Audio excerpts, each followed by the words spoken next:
অভিজ্ঞতার সঙ্গে যে খবর এই মুহূর্তে নজর রাখবো, রেলের ধাক্কায় লাগাতার হাতির মৃত্যু। শনিবার আসামে সেখানে রেলের ধাক্কায় ৮টি হাতির মৃত্যু হয়েছে। প্রতিবাদ পরিবেশ প্রেমীদের বিক্ষোভ মিছিল, রেল ও বন দপ্তরের গাফিলতির অভিযোগ উঠছে। যেখানে শনিবার আসামে সেখানে রেলের ধাক্কায় মৃত্যু হয়েছে।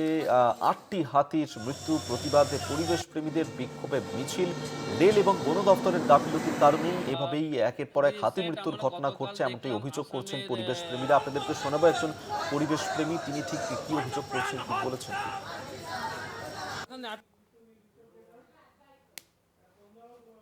ধূপগুড়িতেও ৩টা হাতি, তারপরে এর আগে ডুয়ার্সের কবিগুরু এক্সপ্রেস বা বিভিন্ন মাল ট্রেনেও প্রচুর হাতি মারা যাচ্ছে। রেল এবং বন দপ্তরকে যোগাযোগের মাধ্যমে এবং আধুনিক পদ্ধতি ব্যবহার করে যাতে এই বন্যপ্রাণীটাকে বাঁচানো যায়, সেটাই আমরা আবেদন করি।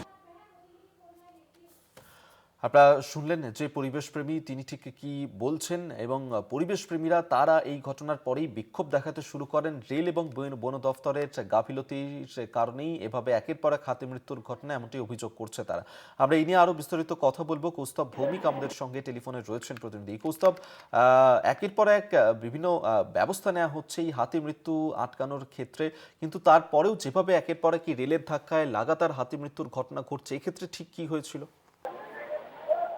দেখো অভিক, তুমি জানো যে এই ট্রেনের ধাক্কায় হাতির মৃত্যুর ঘটনা কিন্তু বলা যায় যে নিত্যদিন বেড়েই চলেছে। কিছুদিন আগে ধূপগুড়িতে আমরা দেখেছিলাম যে ট্রেনের ধাক্কায় 2টি হাতির মৃত্যু হয়েছিল, এবং যেটি দেখা যায় যে গতকাল আসামে যে ট্রেনের ধাক্কায় 6টির বেশি হাতির মৃত্যু হয় এবং বারবার একই রকম ঘটনা ঘটায় যথেষ্ট উদ্বেগ প্রকাশ করেছে পরিবেশ প্রেমী সংগঠনের সদস্যরা। তাদের যেটা অভিযোগ, কেন রেল এবং বন দপ্তরের মধ্যে সমন্বয় থাকবে না?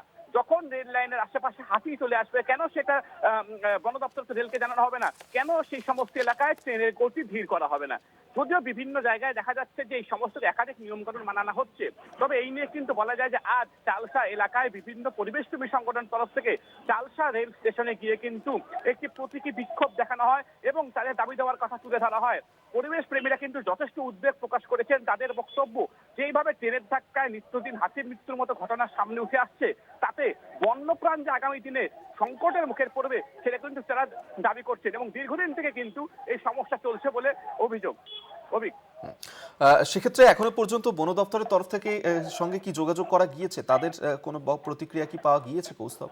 দেখো, বন দপ্তরের তরফ থেকে তোমার একটা বিষয় জানিয়ে রাখবো, পশ্চিমবঙ্গের যে আমরা বলে রাখবো যে শিলিগুড়ির থেকে যেটা আলিপুরদুয়ারগামী যে রুট রয়েছে, যেটা বিভিন্ন বনাঞ্চলের ভেতর দিয়ে গেছে, সেখানে কিন্তু বন দপ্তরের তরফ থেকে রেলের সাথে সমন্বয় করা হয় এবং বন দপ্তরের তরফ থেকে রেলকে কষান দেওয়া হয়। অর্থাৎ যদি রেল লাইনের আশেপাশে করে হাতি উঠে আসে, সেই ক্ষেত্রে কিন্তু একাধিক সাবধানতা অবলম্বন করা হয়। তারপরে দেখা যায় কখনো কখনো দুর্ঘটনা ঘটছে।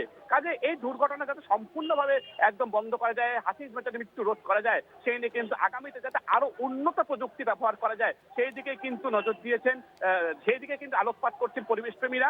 বিভিন্ন এলাকায় সেন্সার লাগানো হয়েছে। তুমি যেটা জানো যে ডুয়ার্সের বিভিন্ন রেল লাইনে সেন্সার রয়েছে। হাতি যদি সেই সেন্সারের কাছাকাছি চলে আসে, সেই চালকের কাছে সেই একটা নোটিফিকেশন চলে যায়। তবে এই যে পরিকাঠামোগত উন্নয়ন এবং আরো যে উন্নত প্রযুক্তি, এই সমস্ত যদি বাড়ানো যায়, সেগুলো করে দাবি করা হয়েছে। অভিক, ধন্যবাদ তোমাকে। কৌস্তব ভৌমিক আমাদের সঙ্গে টেলিফোনে ছিলেন প্রতিনিধি।